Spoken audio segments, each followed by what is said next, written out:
এই স্বপ্নের সেতু যদি হয় আমাদের এই অঞ্চল, আমাদের সিলেট বিভাগের সুনামগঞ্জ জেলা, আমি মনে করি আমাদের ঢাকার সাথে সংযোগ খুব দ্রুত হয়ে যাবে। যেটা আমাদের সময় লাগতো 7 ঘন্টা 8 ঘন্টা লাগে, এই জায়গায় আমরা 5 ঘন্টার মধ্যে, আমরা 5 ঘন্টা 4 ঘন্টার মধ্যে আমরা ইনশাল্লাহ ঢাকা গিয়ে আমরা পৌঁছবো। আমাদের এই যে নেত্রকোনার সাথে আমাদের কানেক্টেড হবে।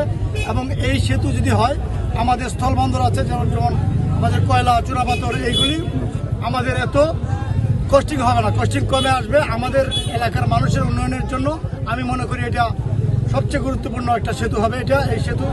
এবং পর্যটক যারা আসছে, অনেক দূর দূর থেকে পর্যটকরা আসে অনেক কষ্ট করে আমাদের এই রাস্তাঘাটের জন্য। আমার বিশ্বাস আমাদের পর্যটকরাও বাড়বে এবং আমাদের এই নগদ নিয়ে এলো হার নামানা হার অফার। সর্বনিম্ন 10,000 টাকা রেমিটেন্স নগদে পাঠালে থাকছে স্বর্ণের হার জেতার সুযোগ।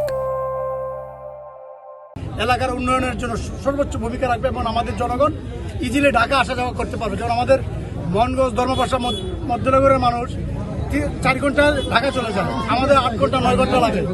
এখান থেকে আমাদের মিনিমাম 3 ঘন্টা কমে আসবে এবং সহজে আমরা চিকিৎসা করতে পারবো। আমাদের যাতায়াত ব্যবস্থা ভালো হবে।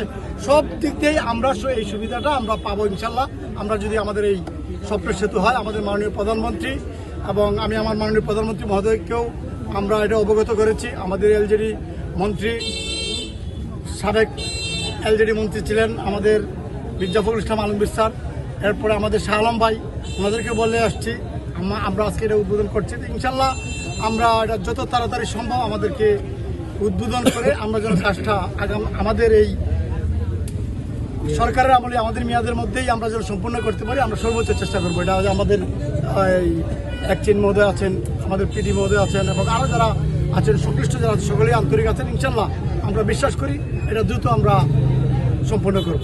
ধন্যবাদ। আমরা জানি যে এটার সাথে একটা সেট করা, তো এটা কবে নাগাদ হইতে পারে আমাদের সেতুটা? এইটা নিয়ে একটা ঝামেলা ছিল, একটা তদন্ত কমিটি করা হয়েছিল যে এটা প্রয়োজনীয়তা আছে কিনা, থেমে গেছিল। তো এটার জন্য আমি আমাদের মাননীয় শিল্পমন্ত্রী মুক্তাদির ভাই, এটার আহ্বায়ক, কথা বলেছি, এটাকে পাস করে দিচ্ছেন। খুব দ্রুত ঠান্ডা চলে আসবে। এটা হয়ে যাচ্ছে। আমার একটা ছোট প্রশ্ন ছিল, আমরা সারা জীবন দাবি করে আসছি জামালগঞ্জ শাসনাবাজার সেতু, কিন্তু এখন যে জায়গা দিয়ে সেতুটা হচ্ছে সেটা কিন্তু জামালগঞ্জ শাসনাবাজার সেতু না, সেটা অন্য দিক দিয়ে গিয়েছে, যেখানে সুফল ভোগ করবে অন্য এলাকার লোক।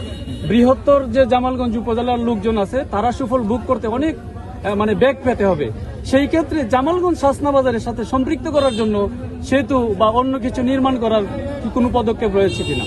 আপনি হয়তো জানেন, এটা হচ্ছে কোনোভাবে কোনো জায়গাতেই বাজারের মধ্যে দিয়ে শাস্তা বাজার কিংবা জামালগঞ্জের দিকে রাস্তা হয় না, ব্রিজ হয় না। এটা আপনাকে বুঝতে হবে। যেমন সুনামগঞ্জ, এই যে সুনামগঞ্জে যে সুরমা নদী হয়েছে, শহর থেকে অনেক দূরে এসে হয়েছে।